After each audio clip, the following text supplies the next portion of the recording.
Saludos a todos, a todas. I am Doumbia, a member of the Latino Action Team, the first affinity team at CCL, as well as a member of the CCL Environmental Justice Action Team. I have been a part of CCL in the Fairfax County in Northern Virginia since 2022. I'm also active in several other environmental organizations with the aim to help bring the Hispanic and the non-American communities to these organizations and to these programs. But for the time being, it is a joy to introduce Arlene J.M. Grant. Arlene is a multifaceted professional with a profound commitment to environmental advocacy and community wellness. She's a lawyer by training, but she's also a public speaker, dispute resolution practitioner, artist, author, trainer, educator, wellness facilitator, mental health first aid responder, and food entrepreneur. Known most recently for producing the organic popcorn brand Early Pop. In November 2019, Arlene became an active member of CCL in Maryland, marking the beginning of a dedicated journey in climate advocacy. She also contributes to CCL's Resilient Action Team, where she teaches ongoing spiritual practice, and serves as the group facilitator. Arlene seeks to advance initiatives that merge art and climate advocacy. She is also a devoted rescue dog mom of a former bait dog, further underscoring her commitment to animal welfare. Please welcome Arlene with a warm round of Zoom applause. Thank you so much, and hello and welcome everyone. If you didn't know who I was before, now you do. Thank you so much, Joe, for the introduction. And I would like to get things started off with a poll that we can get a sense of who you are and where you are today. So as you can see here, some people are really great at managing time and energy, and then some people find it to be a challenge. Staying focused, being stressed as your current level, these things can impact your ability to stay focused. It can also be a challenge to your advocacy. So the one thing I want to say is for those connected outdoors, keep trying, but also know that you can virtually connect outdoors. And if you can't do it daily, make room. I saw a few nevers. That's fine, but if you're feeling stress, consider doing it. Consider elevating your well-being. So I want to close the poll and go back. And I don't know how to do it. Hopefully it won't leave. Okay, it didn't leave. All right, so I welcome you all here. Brett, can we get the next slide, please? Okay, so I asked you these questions because they matter. If you want to take a screenshot of this, please do. Remember that in nature, things bend and they don't always break. Sure, there are some storms that will take down trees, but more often than not, a tree will sway with life. And there are lessons for us to learn from that so that we can keep going, so that we don't quit, and so that we can show up the way we want to as CCL advocates, but also generally in life. Now, sorrow is a heavy piece. Acknowledging that is another piece as well. But knowing that you have the ability to show up and be is a great thing. So let's go to the next slide, please. Okay, so why should you care about resilient advocacy? Why should that even matter to you? So when you cultivate this mindfulness, it helps you to maintain mental well-being, and it helps you to engage in your work, and it also increases your joy. So to that end, we are going to move through, hopefully at a reasonable pace. If there are questions that come up for you, drop them in the Q&A. A lot of times the answers to our questions unfold during the course of a session, so that we still reserve time at the session's end to allow you to be able to introduce any questions you may have. So the next thing that I want to do is to indicate that our resilience is often tested, as you said, by stress, setbacks, and the weight of this crucial work. When we explore these ways to be mindful, it's important to remember that it is possible to get into a place of strength and balance. And nature, as I said, is a way to draw that energy into you. We are trying to protect the environment. The environment wants to protect us too, and also show its appreciation to us for caring about it. Okay, so next slide, please, Brett. Reflection. So I have this question, and for those who know, I actually teach nature as a resilience teacher weekly. But how can we embody the resilience qualities observed in nature? How can we do that? How can we embody it? Any ideas you want to drop a few points in the chat as to how you think we can do that? Or sorry, Q&A. I don't know if they can drop it in the chat for me. Okay. You want to drop it in there. There are ways to do it. And we are going to have an exercise to help us do that. And as you're dropping that in the chat or Q&A, Brett, can we go back one slide, please? Okay. Remember these 3 different keys of why resilient advocacy is important. You want to manage high emotional mental health and physical emotional health, because your physical health can be impacted by your emotional health. Facing resistance, dealing with slow pace of change can be so frustrating, especially when you're feeling a sense of urgency. And you need to have that capacity to recover from these things and not take it personally and not be thrown off your focus by the limitation or the lack of willingness to understand in that moment by another. And you can sustain your efforts for the long haul if you practice these resilience techniques. I know this not only because I teach it, but because I use them. So we'll advance to the video now, please. Okay, this is our first experience, and I would like for you to just sit back. It is guided. I'm going to turn off my camera so that I do not distract you. Thank you for your enthusiasm and your participation. We're going to move now to a reflective exercise using nature as our guide. Specifically, we're going to focus on water. Water has a natural way of teaching us how to flow with life's challenges, adapt to obstacles, and find our way, even when the path seems blocked. Just as water can carve out paths over time, we too can navigate our own challenges with grace and persistence. Let's take a moment to reflect on what water teaches us about resilience. If you're comfortable, please close your eyes or lower your gaze. Imagine yourself in a calm space with a river flowing in front of you. The water moves steadily, sometimes calming and sometimes still, and sometimes rushing with urgency. Notice the river doesn't resist the obstacles in its path. Instead, it flows around rocks, over branches, and even through narrow spaces.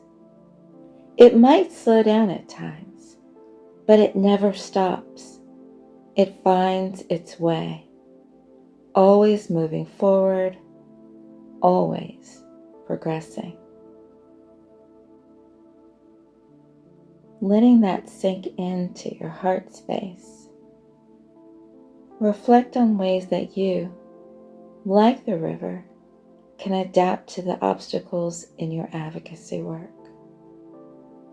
The rocks may represent challenges you face, but like water, you can navigate around them, finding new paths when needed. Let's take a few cleansing breaths together, imagining ourselves as a river, flowing forward, being steady, and being present and persistent as CCL advocates and activists.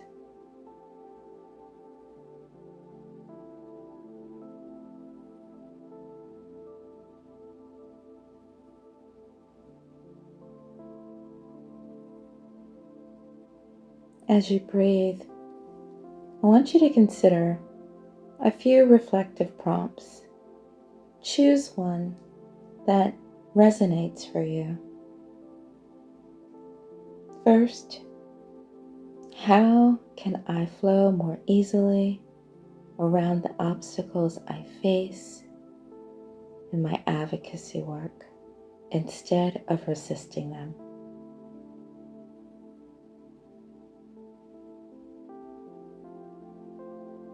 What are the rocks in my path that slow me down? And how can I adjust my pace to keep moving forward?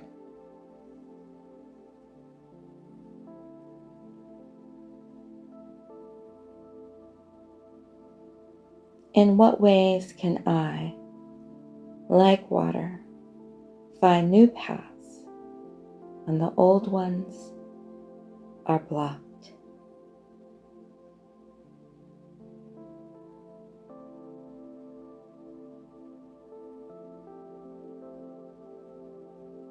Our final prompt: water doesn't move at the same pace all the time. It flows gently. It rushes and even stills.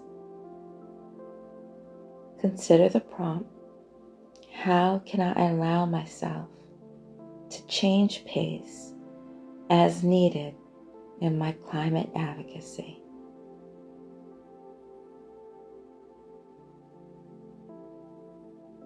You'll have 5 minutes to address these prompts. Don't worry if you missed it, because it will appear on the screen. And you choose again whichever resonates for you. At the end of the 5 minutes, I'll return with more instruction, and then we'll process your experience. If you get stuck, remember to breathe, hydrate, and stretch, and then return to the exercise. But give yourself grace. There is no perfection, just effort and intention.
Okay, that was 5 minutes.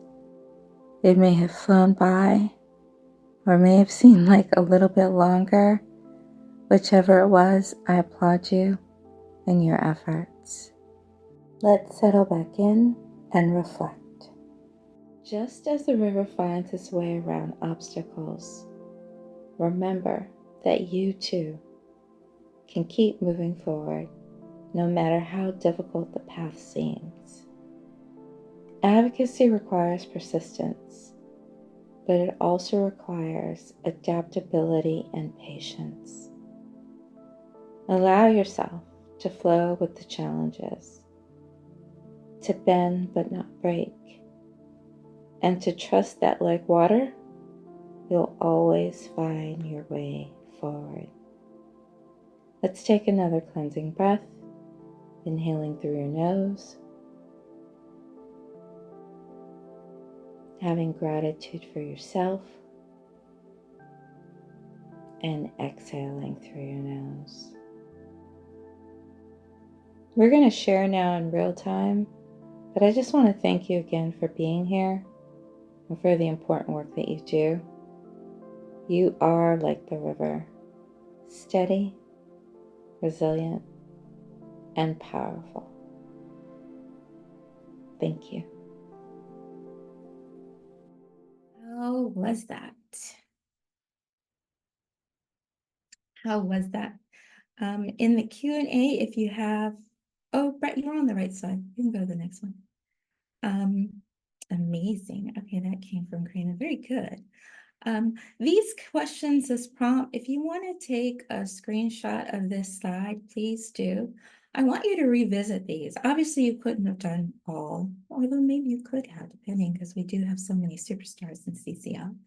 But remember to do that cleansing breath, to allow yourself to reflect, and then exhale, allowing yourself to embody the calm and the resilience and the amazing that Karina mentioned. If you want to drop something in the chat, not chat, Q&A, that's fine. But ask these questions of yourself and process them regularly, especially if you feel like you need some motivation or if you need to just simply relax. It's okay, you're not alone. These are questions that activists, advocates, people who care often need to ask themselves. Okay, so know that. And just remember, water moves, and water is probably one of the most powerful forces. And we are mostly made of water. So there's science for this, to allow yourself to align to that headspace, to know that you have the same ability as water. That's what you are mostly, right? Makes sense. So let's move. Let me see if there's anything in the Q&A. I don't see anything. Oh wait, Q&A, here we go. Okay. Be like nature, swim in, that was said earlier. My favorite mindfulness activity, which I said I would answer at the end, is really the power of the breath. We got onto this planet, our first thing that we did was to breathe, right? So connecting to your power of your breath allows you to reset your system and show up the way you want to in life. So that's what's most important to me. Did anybody have any issues with this exercise that you wanted to put in the Q&A? Just so that we know whether there's something you feel more connected to nature. That's really good. Very glad to see that. Awesome. And that actually is dealing with a guided meditation. What I'd like for us to do before we go into that guided meditation is to stretch. Reach your arms above your head as if you are that tree. Inhale. Feeling your chest expand, and then exhale, lower your arms.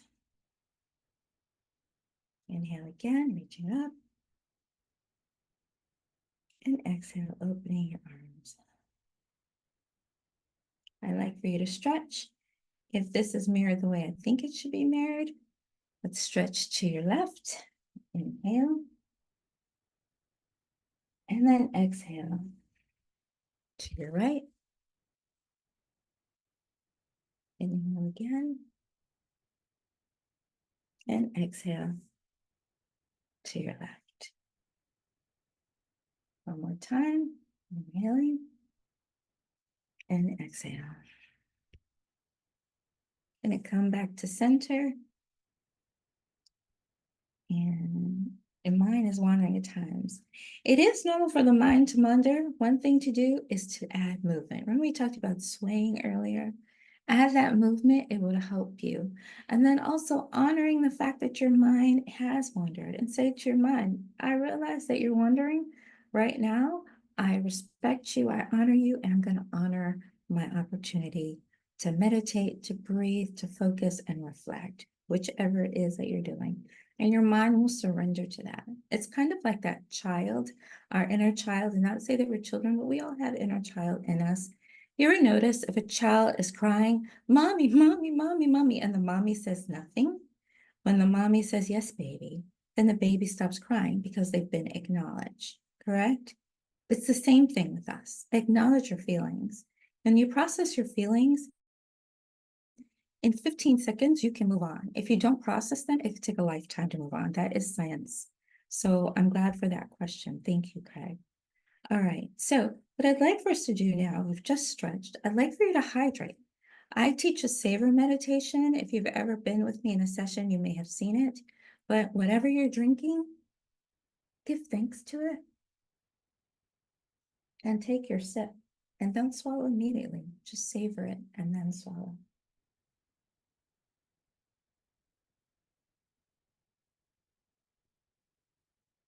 You may find that it tastes different than when you were drinking it earlier. And that is normal because water, liquid, responds to energy. Okay? So We should be prepared now for this guided meditation to help us find calm amidst the chaos of climate work, something we all love so very much. This meditation is inspired by what we love and protect, the planet, nature, and it's designed to ground you, help you release stress, and return to your advocacy with a sense of peace. So, let's begin. You might be sitting down, lying down, or even standing. If possible, gently close your eyes and bring your attention to your breath. Inhale, stretching, raising your hands above your head, and slowly opening your arms, allowing your shoulders to soften. This inhale, repeat it, this time making sure you're inhaling through your nose, allowing your lungs to fill, and exhale through your nose, letting all the tension go. Allow yourself to relax as you continue to breathe.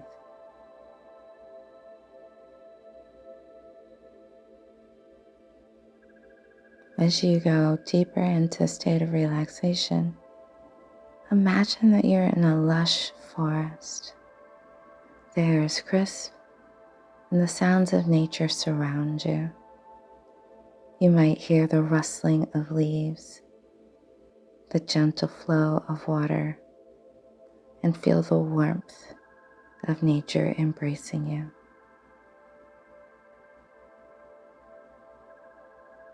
You can almost feel the earth beneath your feet, grounding you. Continue allowing yourself to be grounded and connected to the earth with stability and resilience.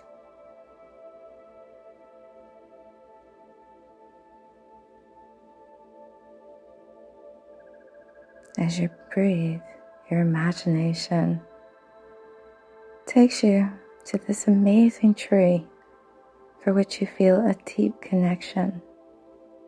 The tree has these amazing roots that run deep in the soil. And as you look at this beautiful, magnificent tree, you feel yourself becoming anchored. And you realize with a confidence that no matter what happens around you, with the wind blowing and the tree present, and even the sound of water, you have the ability to remain calm and centered. With each breath, you feel your roots growing deeper, giving you strength. As you continue to strengthen and build your resilience, you feel a gentle breeze coming your way, and it allows you to sway and move, to have the adaptability that you need and the flexibility. You bend a little, but you're not broken. You are able to stand firm. Allow yourself to release any stress or tension you've been holding on to, knowing that you can bend without breaking. You are resilient, just like the trees in the forest. Let's take some more breaths. Continue inhaling through your nose, taking in that fresh air, that increased capacity, and exhaling, letting go of any worries. And if you feel yourself with your mind beginning to wander, allow yourself to have that thought and bring yourself back to the fact that you are grounded, you are rooted, and you are resilient. Inhaling and exhaling. When you're ready, gently open your eyes and carry with you the calm and resilience of this experience and the fact that you are much stronger, much more resilient than you ever thought. Breathe well.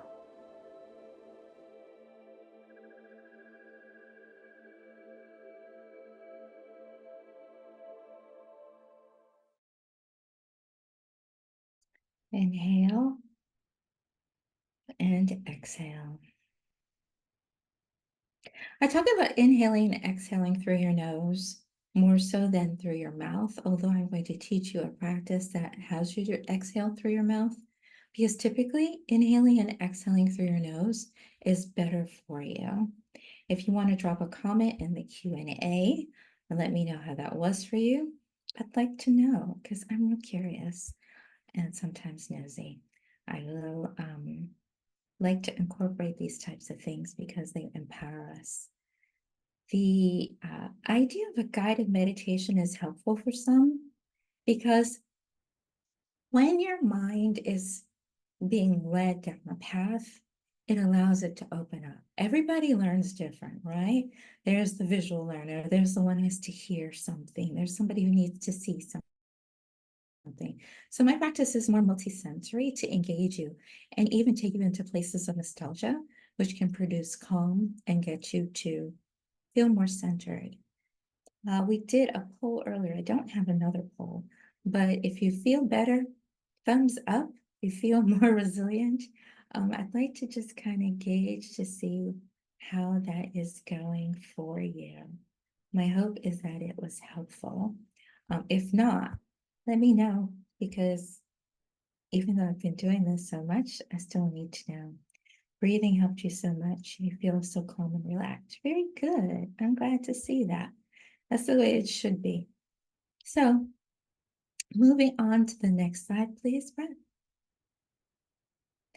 Stretch management techniques and strategies are essential.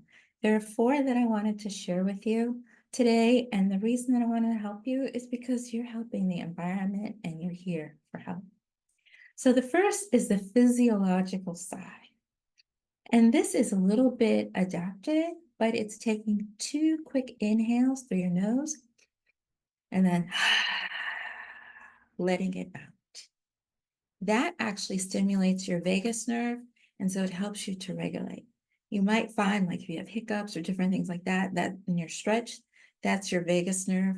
So that it actually helps to tell your vagus nerve, this is the science, it comes from your brainstem, it tells your viscera and your body you're okay. And so it takes you out of stress. The next thing to do is to take mindful breaks. A lot of times I teach a class and people say, I don't have 15 minutes to breathe. I don't have 15 minutes to breathe. Science says it takes you 90 seconds to reset. So my suggestion is to take micro mindful breaks, and that is taking 1 to 2 minutes throughout the day to just pause, breathe, and refocus. I like to include mudras in the work that I do, and mudras are gestures in the hand, and I'm just going to move this down a little bit and see what I'm doing. Take your right hand, this is my right, true right hand, and put it on your heart. And then take your left hand and put it over your right hand. And just breathe for that period of time, inhaling and exhaling through your nose. And do that. Set a timer for yourself so that you can do it within the time frame of the 1 to 2 minutes that you've given yourself, and see what that does for you. I mentioned stretching earlier. Smooth movement is really good. If you are stressed and you do some really strenuous activity, you are not helping yourself at all. Smooth movement could be, think about ballet, just taking your hands, moving them and guiding them, moving your legs, stretching your leg, those type of things, being gentle with yourself. And when I say smooth movement, I really mean that. And it's not that you have to be this yoga chief or Pilates chief to do it. It is very simple movement, okay? And walking is one of those ways to release that tension. The final thing that I want to tell you about stress management are energetic boundaries. Creating boundaries for yourself and others. A lot of times we want to be the nice guy, right? We want everybody to love us. We love everybody. Kumbaya. At least that's how I was. So anytime somebody said, could you? I say, yes, I can. Because I wanted to be a team player. But what I found out was that I could no longer even be on my own team because I was exhausted. I've told the story before. I haven't told it, I think, in this forum, but I did a lot of volunteering, helping immigrants who were jailed to be freed legally into the United States during the pandemic, like the height of the pandemic in 2020. I was working so hard. I didn't know immigration law. I learned it during that time period. And one day I was walking up the steps and my legs, I didn't miss the step. My leg collapsed under me. The only other time I felt that was when my grandmother passed away. My legs collapsed. And I realized that I had too much weight. So I kept saying yes. The American Bar Association was like, can you help this person? I was like, yes. People were calling me from detention center because once you help one, they tell another, can you help me? Yes. And then finally it was like, okay, I can't do anymore. So don't get to that point because your body, they say your body keeps score, right? It does, but you can also teach your body to count differently. So saying no to somebody or something is actually saying yes to yourself. And sometimes it's not even saying no, it's just not at this time. Know you have a capacity and allow yourself to operate in that capacity. It's your life. Does that make sense? I hope so. And if you ever get confused about the boundary, focus on something that you love. Do that micro break. Come to the heart space, very quick mudra, the heart mudra, and figure out if this is something that's right for you. Is it going to serve you? Is it going to get you to your goal? Okay. But those who love you and care about you, they'll be cheering for you to have boundaries because they want you to succeed and they want you to feel comfortable. Next slide, please. Okay, so we have time constraints and everything in life, right? So we have a closing that we're gonna do. And what I'd like to do is to play the closing video first, and then we will talk a little bit more. Is that okay? Thank you so much for being here. As we conclude this session on resilient advocacy, mindful strategies for climate activists, that's a long title, isn't it? I want to take a moment to honor the work we're doing. And we couldn't do it without you. We're not just climate activists. We are advocates for the earth, its people, and for future generations. The resilience you show in the face of adversity is nothing short of remarkable. Climate advocacy is not easy, as we know. The challenges are real. The obstacles often feel insurmountable. But remember, resilience isn't about never feeling the weight of the work. It's about knowing how to carry it without breaking. It's about the mindful strategies we explored today that will allow you to stay in your passion and your well-being as you continue this important work. I thank you. I thank you and I encourage you with the peace of knowing that your actions matter. Like seeds planted in a rich soil, the efforts you nurture today will grow into lasting change, as will your advocacy. And even when the progress seems slow, embrace yourself knowing that every conversation, every small action, and every moment of persistence moves us closer to a world with values we embrace. A livable world with sustainability, justice, and care. As we wind down, let's take one final collective breath together. Inhale, feeling the strength and unity of the CCL community, and exhale, releasing any self-doubt, knowing that we, CCL, are making a difference. Your commitment to this work is inspiring, and the world is better for it. Thank you for your resilience, your advocacy, and your unwavering dedication. May you continue this journey with peace, pride in who you are and your strength, and hope. Remember always to breathe well. I take a moment for that video for myself. I felt encouraged. And it was me. I really do appreciate CCL. CCL came in my life like at the best possible time. I had to find it going through New Zealand and working on a children's book, and then coming back and feeling so inspired to find a like-minded group that cared about the environment. And I found it just before the pandemic, which was ideal. I've been able to participate in a lot of ways. So I thank CCL for that. And I thank Karina and the fabulous team and Brett and all of the ASL interpreters who are here working so hard to make this inclusion conference a reality. Minerva, I haven't forgotten you either. So I thank you. I'd like for you to remember what I told you. One thing I didn't teach you, which I teach in my class often, is there's so much going on in life.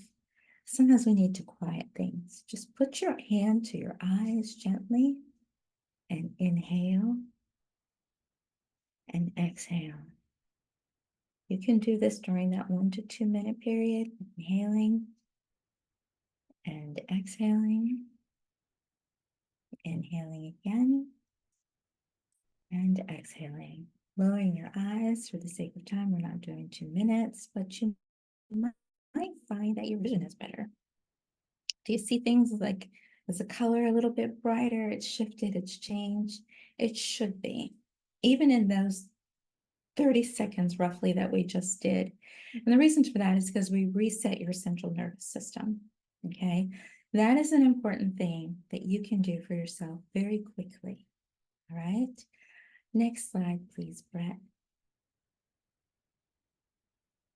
I'd love to continue the conversation. There are ways to connect with me and to continue. I do teach classes independent of CCL, even though, and the funny story is I got into doing this because the DC chapter members, I told Debbie, I was like, I think I can help people. I think people are stressed out in 2020. And Debbie and Max allowed me to present something that had not been done. And it was helpful to people then. And I've carried that formula to touch people on every continent, with Antarctica now in the making. So thank you again to CCL. But I do donate work to people. I do reduce sessions, and then I do private and group sessions. So my email address is here, thecleanseyourcash@gmail. You can follow me on Instagram @cleanseyourcash. You can follow me and subscribe to my YouTube channel, where there are free videos that I started putting out to help people to relax. And if you want to support my work with coffee or donation, I am on thatcoffee.com at Cleanse Your Cash. Final slide is a thank you, but if we can get to that slide, I'd like to say, are there any lingering questions, anything that needs to be addressed for people? Thank you for the questions about flowing water over rocks. I hadn't thought about that challenge before. It'll be helpful. Very good, Beth. I'm glad to hear that. One thing that you also might want to do is to just listen to water. If you can't get to water, just listen to water. It is proven to help you. You might also want to do some sketching. I had those prompts for you. Sometimes we don't have the words, so just sketch through what an answer could look like for you. And then you might find that answer start to unfold. If you notice, water makes those little paths, they make ripples, they do all those things. It's not necessarily just linear text that comes out of water, correct? Although we do see people write things in the sand because of water. Most importantly, write yourself a love letter and thank you letter. And I thank you all. I'm going to turn this back over to Joe, I believe, or am I turning it over to Karina? I apologize.